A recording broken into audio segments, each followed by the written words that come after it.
Hello, everyone, and welcome to week 6 of our class. So, papers are going to be due at the end of this week, and I want you to submit them to a Turnitin link that's posted on Vanco Hall. At least it will be by probably Friday or so. Let me fix the framing of this. Okay. So, this week we're dealing with how screwed up a few parts of the world became by the eve of the First World War. And what I like about the framing of this chapter is that once again it's global in scope. With this introductory slide, I want to get you thinking about the implications of imperialism again.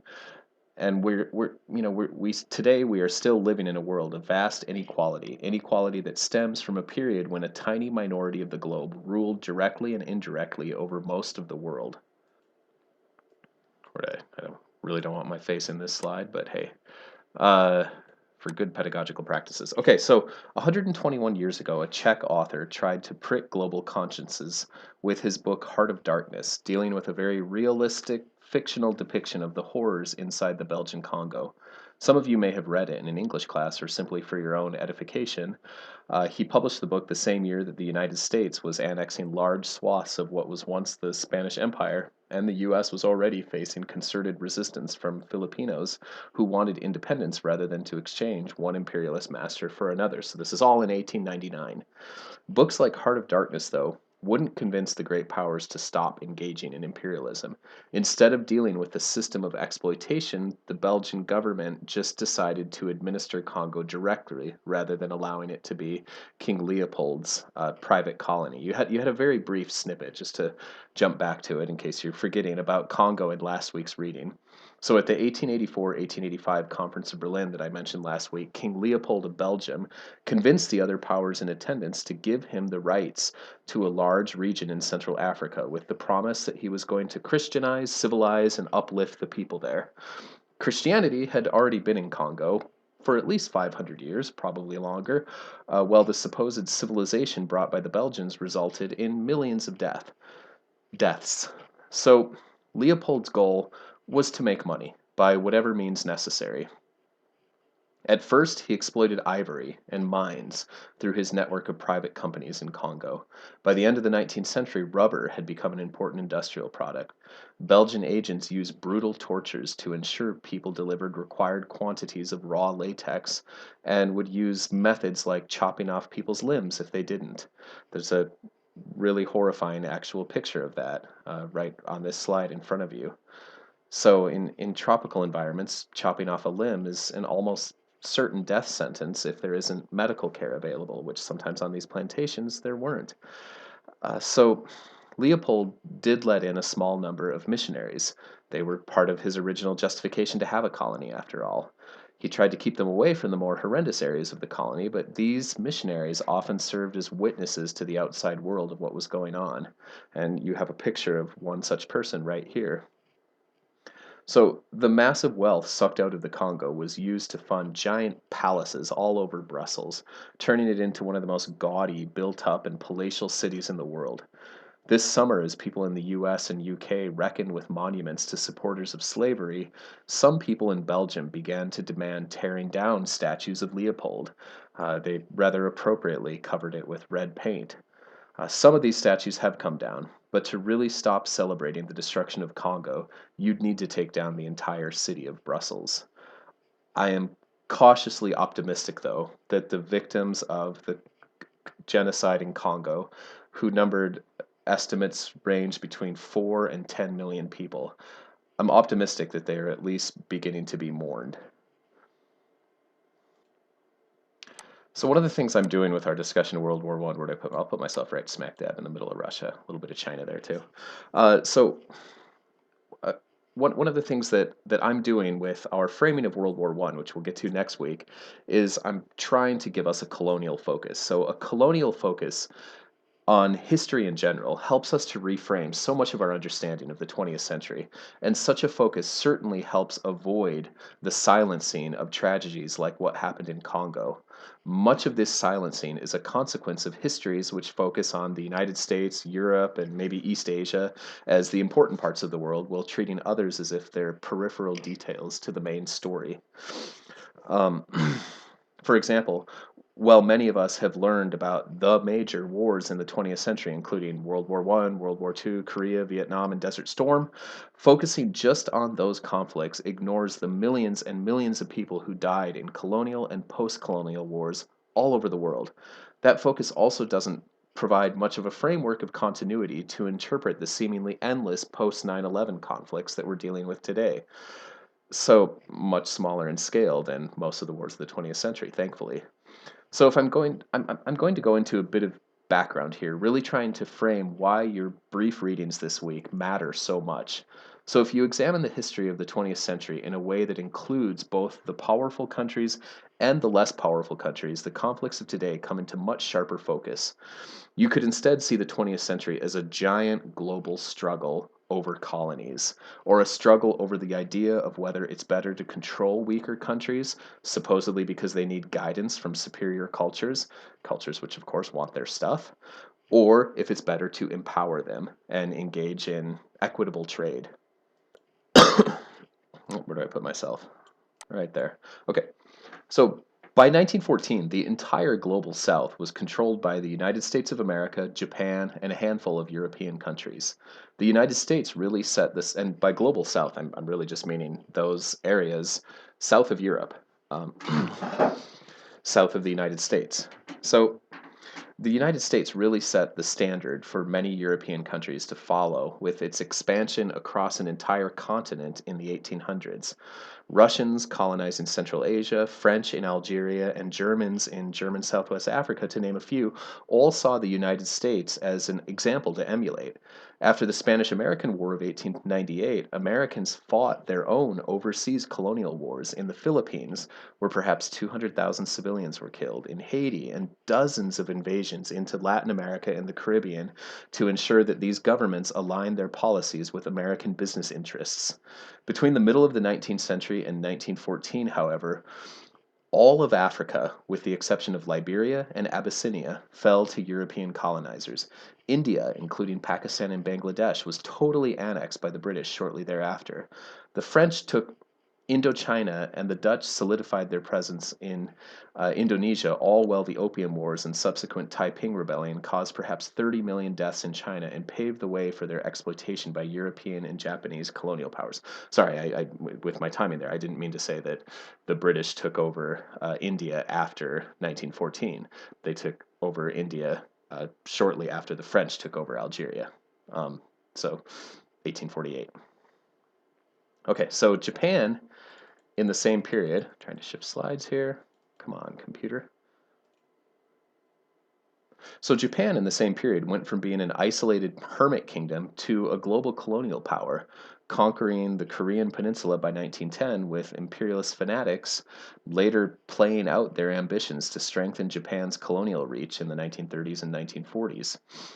This week's reading deals with their confrontation with Russia in 1904 and 1905, when Russians assumed, as the postcard in this slide depicts, that the war would be an easy win for Russia.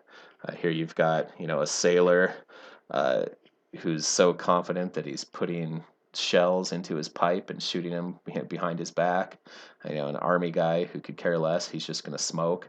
And then over here you have, an extremely racist caricature of Japanese people as if they are controlled by British puppeteers, and the Americans certainly reaching their tentacles across the Pacific Ocean as well.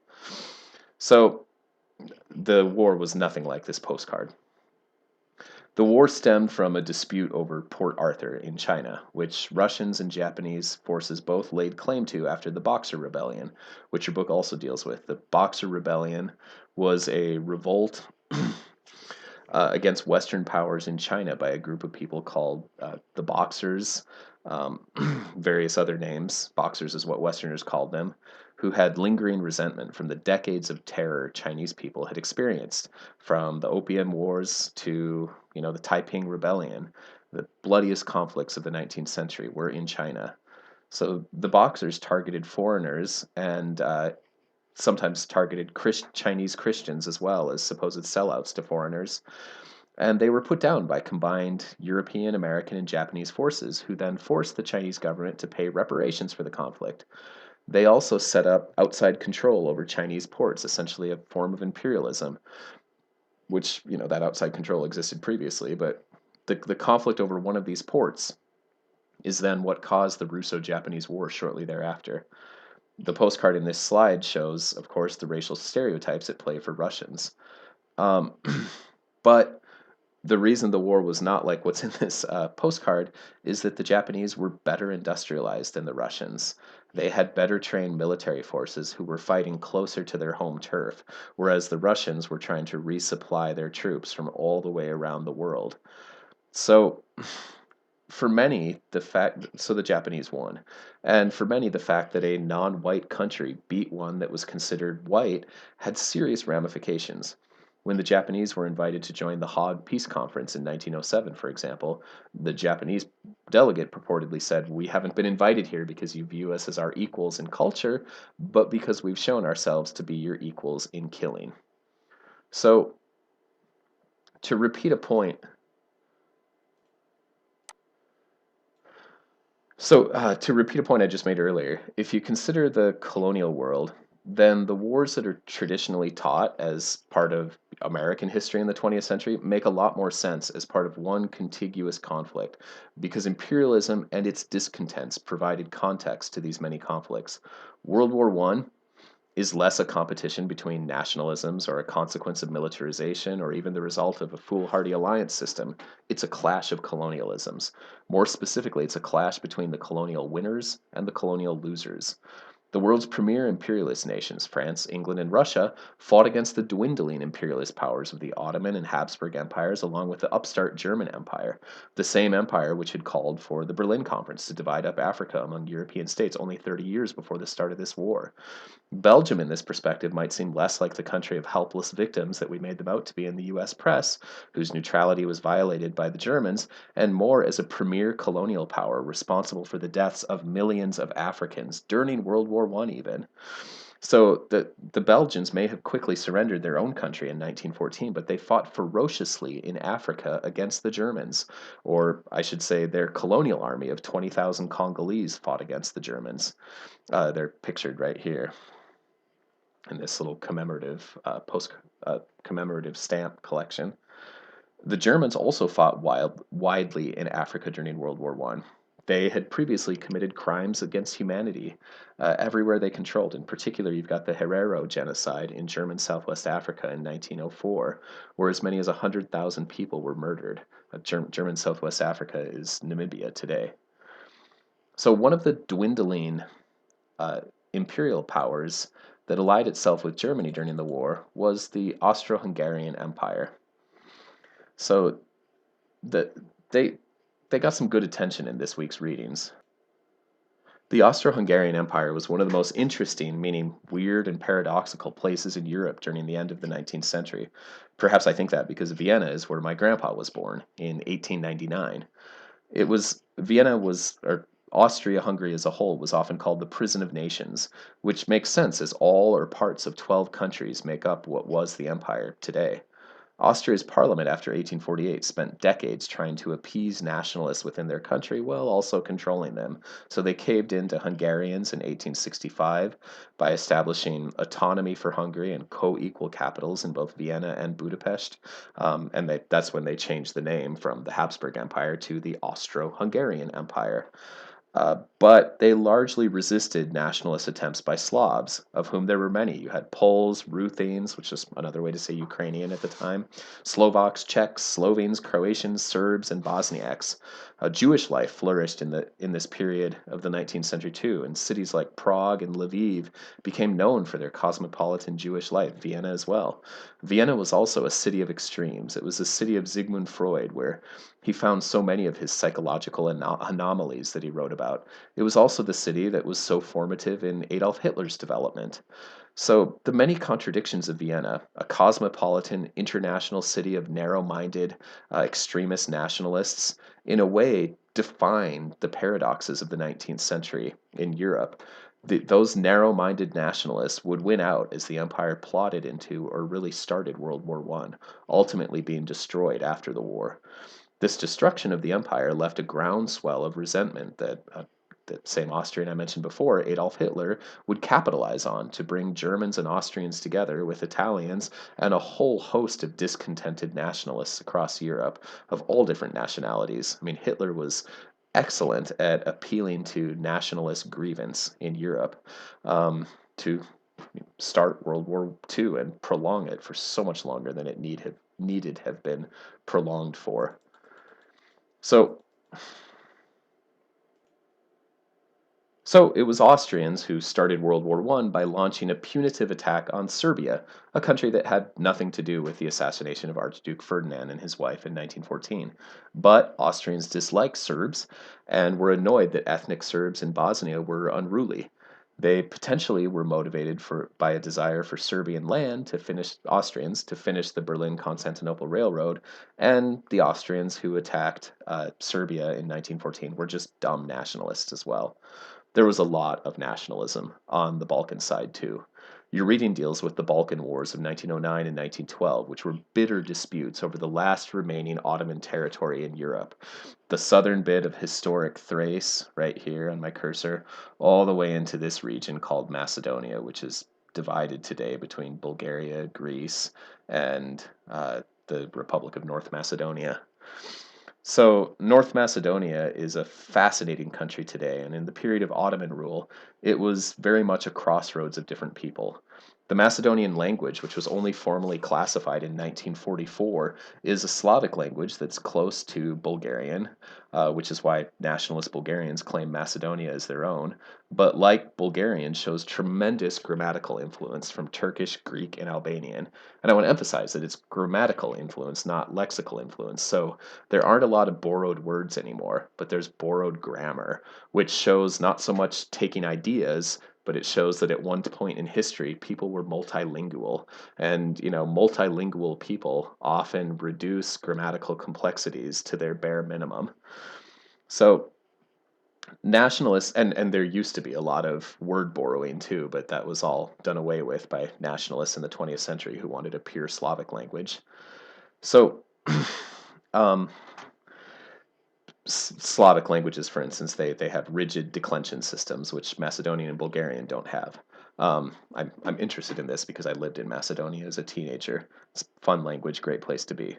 So anyways, as a borderland region in the earliest 20th century, it was claimed by Bulgaria, Serbia, and Greece, who all fought to divide people who had previously gotten along for centuries. I should mention Albania as well. Albania gained its independence in 1912, and largely was on good terms with the Ottoman Empire, but there has been ethnic violence in Macedonia in the 21st century between Albanians, who in Macedonia are largely Islamic. They speak a non-Slavic language, an Illyrian language, and Macedonians who, don't always treat them the way that they should be treated. So during the conflicts of the early 20th century, though, Serbia and Greece, who all fought to divide people who had gotten along for centuries, caused so much trouble. But Bulgaria as well. So during this conflict, people had to determine what they were, nationality-wise. So Slavic speakers who went to Greek churches would sometimes opt to call themselves Greeks. Christian Albanians would sometimes do the same. Muslim Slavic speakers would often opt to call themselves Turkish, while Slavs often opted for the powerful states of either Bulgaria or Serbia. So this was the area of unrest that the Austrians decided to attack in 1914 to the north, the country of Serbia, which allowed all hell to break loose. As an aside, tensions were reinflamed in this region during World War II, and the dispute between Greece and Macedonia has been particularly acute since 1991. Nationalist Greeks don't think the country should exist, and they hate that the people of Macedonia use a name, call themselves by something that they think is a Greek name, Macedonia. So as a compromise, just last year, Macedonians agreed to rename their country North Macedonia, not Macedonia anymore, to clarify that they're not going to try to conquer the region of Greece with the same name that happens to actually still have a lot of Slavic Macedonian speakers in it. So, one more thing, Macedonia is also where the Young Turk Party was founded, the party that infamously, and you have a brief little bit about this in your reading for this week, but it was the party that we'll read about later, infamously carried out the Armenian genocide, and after World War I established the modern Republic of Turkey in the core area of the Ottoman Empire. So your reading also has a wonderful discussion of science, social science, and idealism. For many, World War I and the violence of the late 19th century were natural consequences of the hubris of assuming one could know everything and have absolute knowledge. This absolutism of thought inherent to so much of modernity had its reckoning after World War II. World War II rehashed much of the unfinished business of World War I with direct conflict between old and new imperialist powers in the Pacific theater, where the bulk of the fighting was in China, over which Japanese leaders wanted imperialist control. Um, Also, Europe and Africa was an area of imperialist contestation. Ultimately, though, World War II was very different than World War I. The great imperial masters were bailed out by two countries that were explicitly anti imperialist in their rhetoric, the Soviet Union and the United States. To be fair, each accused each other of being imperialists, but in their own rhetoric couldn't stomach the naked exploitation of Africa and Asia. The rhetoric of human rights, too, was meant to realign the world after World War II with a United Nations that would prevent things from going back to business as usual. And I should point out that Roosevelt, Franklin Delano Roosevelt, in 1934, reversed the policies of exploitation of Latin America that had reigned for the previous 4 decades almost, and enacted a good neighbor policy with Latin America, basically stopping all of the horrific marine interventions into those countries. So when imperial masters tried to go back to business as usual after 1945, at first they were opposed by the US and the USSR, as well as by colonials themselves. But the US and USSR rather quickly began to aid various movements in the colonial and post colonial world as they sought to gain power at the other superpowers' expense. Many of these became, and it wasn't just the US and USSR, many former colonial powers and major communist powers got involved as well, Yugoslavs and Cubans, Chinese. So many of these became violent proxy wars. And the period from 1945 until the mid 1990s was one where millions of people died in wars oftentimes more ferocious than World War II. After the Cold War ended, though, an unprecedented period of peace descended on the global south, with notable exceptions to be sure that we'll deal with in this class. After the 1990s, once the USA and USSR left Africa and Southeast Asia alone ish, these people found themselves in charge of their own destinies for the first time in centuries. The former colonial world, Africa in particular, is rising today. It's an exciting time period for them and for us. The ideals of liberalism, constitutionalism, and the rule of law that we've been talking about throughout this course are more real today in more of the world than ever before. And I'm saying that with a straight face, knowing that we've got a rise of populism and a rise of extreme my country first nationalism around the world, not just in our own country. I'm confident that we are smart enough to realize that that doesn't work, and that working together and cooperating is the way of the future, like my fancy picture shows here. So, as a global community pushing for equity, which I hope is still true for most, I think we as a world have come to realize that when one region prospers, it lifts all of us. What's good for Africa or Asia or South America is also good for North America, Europe, and Australia. Antarctica probably just wants us all to die, so their ice will stop melting. But that's an important issue for the end of the semester when we'll talk about climate change and the politics thereof. So, all right, I'm going to switch to this set of focus questions right now. You can pause on it and send these to me.